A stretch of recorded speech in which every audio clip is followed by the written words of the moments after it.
Hi అండి. Welcome to Telugu కథల ప్రపంచం. ఇవాళ బొమ్మరిల్లు సంచికలోని జూదగాడు అనే ఒక కథను వినేద్దామండి. ఉజ్జయిని నగరానికి దూరంగా ఉన్న ఒక గ్రామంలో ఒకప్పుడు విక్రమకేసరి అనే జూదరి ఉండేవాడు. అతడు పాచికలాటలో బహుదిట్ట. అతడితో ఆడి గెలిచిన వారెవ్వరూ లేరు. అందుచేత అతడితో పాచికలాటకు ఎవరూ ముందుకు వచ్చేవారు కారు. జూద వ్యసనం సాగక చేత చిల్లిగవ్వలేక విక్రమకేసరి చివరికి మరొక దేశం బయలుదేరాడు. దారిలో అతడికి ఒక ఈశ్వరాలయం కనిపించింది. ఆ ఆలయంలో ఉన్న విగ్రహాల మీద అనేక ఆభరణాలు కనిపించాయి. విక్రమకేసరికి ఆ విగ్రహాలు తనని జూదానికి పిలుస్తున్నట్లు అనిపించింది. వెంటనే అతడు ఆలయానికి వేసి ఉన్న తాళాలు ఎలాగో తీసి లోనికి వెళ్ళాడు. అక్కడ మొట్టమొదటిగా వీరభద్రుడి విగ్రహం కనిపించింది. అతడు వీరభద్రుడి ముందు కూర్చొని రొంటిన దోపుకున్న పాచికలు బయటకు తీశాడు. ఇదిగో స్వామి, పాచికలు వేస్తున్నాను. నేను గెలిస్తే నీ మెడలో ఉన్న ఆభరణాలు నావి. నువ్వు గెలిస్తే నేను 4 రోజుల పాటు నీకు ఊడిగం చేస్తాను. నా దగ్గర ధనం లేదు అని విక్రమకేసరి పాచికలాట మొదలుపెట్టాడు. విగ్రహం కదలదు గనుక 2 వైపులా తనే ఆడుతూ విక్రమకేసరి ఆట గెలుచుకున్నాడు. వెంటనే అతడు లేచి వెళ్లి విగ్రహం మెడలో ఉన్న ఆభరణాలు ఒలుచుకుని, స్వామి, నీ వంటి జూదగాళ్లు ఉండగా మరొక ఊరు పోవటం దేనికి? రేపు మళ్లీ వస్తాను అని వెనుదిరిగి తన గ్రామం చేరుకున్నాడు. ఆనాటి నుంచి అతడు రెండవ వాడికి తెలియకుండా అర్ధరాత్రి కాగానే అంత దూరం నుంచి నడిచి ఈశ్వరాలయానికి చేరుకునేవాడు. తర్వాత రోజుకొక విగ్రహం ముందు కూర్చొని పాచికలాడి గెలిచి నగలు తీసుకుపోతుండేవాడు. గర్భగుడిలో కొలువున్న పార్వతీదేవి ఒకనాడు పరమేశ్వరుణ్ణి, ప్రభూ, ఏమిటి మూర్ఖుడి సాహసం? దైవభీతి లేకుండా పాచికల పేరుతో రోజుకొకరి నగలు ఎత్తుకుపోతున్నాడు. మీరు చూస్తూ ఊరుకుంటారేం అని అడిగింది. పరమేశ్వరుడు నవ్వి, వాడు మూర్ఖుడేం కాదు, కాకపోతే జూద వ్యసనం అలాంటిది. అయినా వాడు ధర్మం తప్పి ఆడటం లేదు కదా, నేను మాత్రం చేసేదేమున్నది అన్నాడు. వాడు అందరి ఆభరణాలు ఒల్చుకొని దిష్టిబొమ్మలాగా చేశాడు. ఇకపోతే మీరు నేను మిగిలాం. రేపు వాడు మీతో ఆడి మిమ్మల్ని కూడా నిలువు దోపిడీ చేస్తాడు. చూస్తూ ఉండండి అన్నది పార్వతి కోపంగా. ఆ మర్నాడు అర్ధరాత్రికి విక్రమకేసరి ఆలయానికి వచ్చాడు. అతడికి ఏ విగ్రహం మెడలోనూ ఆభరణాలు కనిపించలేదు. చూడగా గర్భగుడిలో ఉన్న పరమేశ్వరుని మెడలో దగదగా మెరిసిపోతూ దివ్యాభరణాలు కనిపించాయి. విక్రమకేసరి అతి కష్టం మీద గర్భగుడి తాళం తీసి లోన ప్రవేశించాడు. తర్వాత పరమేశ్వరుడి విగ్రహం ముందు కూర్చొని, పరమేశ్వర, నాకు ఈ జూదం తప్ప మరొకటి చేత కాదు.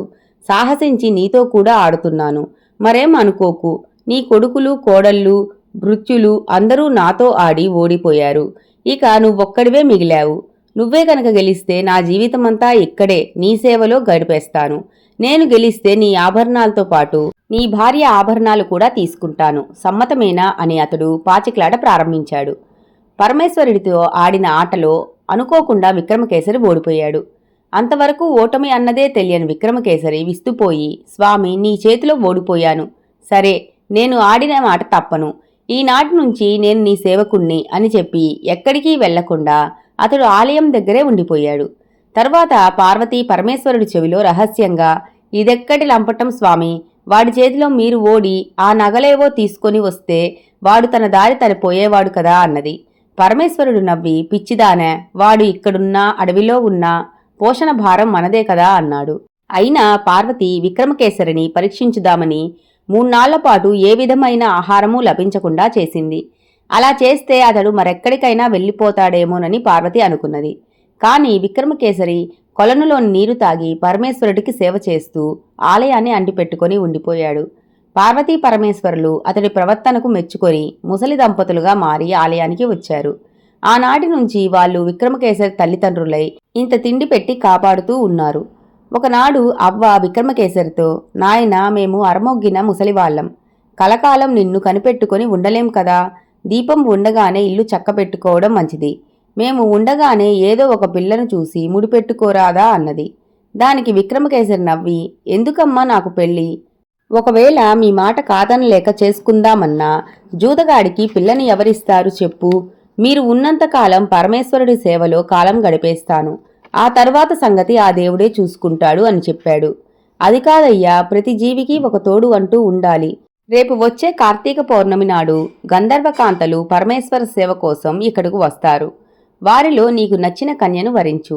వివాహం మేము దగ్గరుండి నడిపిస్తాం అన్నాడు తాత. అందుకు విక్రమకేసరి అంగీకరించాడు. కార్తీక పౌర్ణమి రానే వచ్చింది. ఆనాడు చీకటి పడే సమయానికి విక్రమకేసరి కొలను దగ్గరగా ఉన్న చెట్టెక్కి గంధర్వకాంతల కోసం నిరీక్షిస్తూ కూర్చున్నాడు. అప్పుడే కొందరు గంధర్వకాంతలు ఆకాశం నుంచి దిగి ఆ కొలను దగ్గరకు వచ్చారు. అతడు ఆ దివ్య భామల సోయగాన్ని చూస్తూనే దిగ్భ్రాంతి చెందాడు.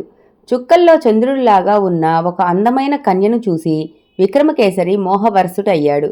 వాళ్ళు మాటలు పట్టి ఆమె పేరు మరుద్వతి అని తెలుసుకున్నాడు. వాళ్ళు స్నానాలు ముగించుకొని ఒడ్డుకు రాగానే విక్రమకేసరి చెట్టు దిగి వాళ్ళ ఎదుటికి వచ్చి నిలిచాడు. అతన్ని చూస్తూనే గంధర్వకాంతలు నిర్ఘాంతపోయారు. ఎవరు నువ్వు? ఈ నిర్జన ప్రదేశంలో ఇంత నిసివేళ ఎందుకున్నావు? మేము మానవుల స్థూల దృష్టికి కనిపించమే, నీకెలా కనిపిస్తున్నాము అని మరుద్వతి విక్రమకేసరిని అడిగింది. దానికతడు నవ్వి, నీ పేరు మరుద్వతి కదూ, నా తల్లిదండ్రులు ఈశ్వరాలయం దగ్గర ఉన్నారు. ఈ రోజున మీరు వస్తారని చెప్పి నిన్ను తీసుకురమ్మన్నారు, వస్తావా అన్నాడు. అది విని మరుద్వతి మరింత ఆశ్చర్యపడి ఆ సంగతేమిటో తెలుసుకుందామని విక్రమకేసరి వెంట ఆలయానికి వచ్చింది. అక్కడ ముసలి దంపతులను చూస్తూనే దివ్య తేజస్సుతో వెలిగిపోతున్నవారు పార్వతీ పరమేశ్వరులని మరుద్వతి గ్రహించింది. వారిని తల్లిదండ్రులుగా చేసుకోగలిగిన విక్రమకేసరి మహాభక్తుడై ఉంటాడనుకుంది. అతడి కోరిక మేర ఆమె అతన్ని వివాహమాడి కాపురం చేయడం ప్రారంభించింది. అతడు తోడు దొరకడంతో విక్రమకేసరికి తిరిగి జూదం మీదకు మనసు పోయింది.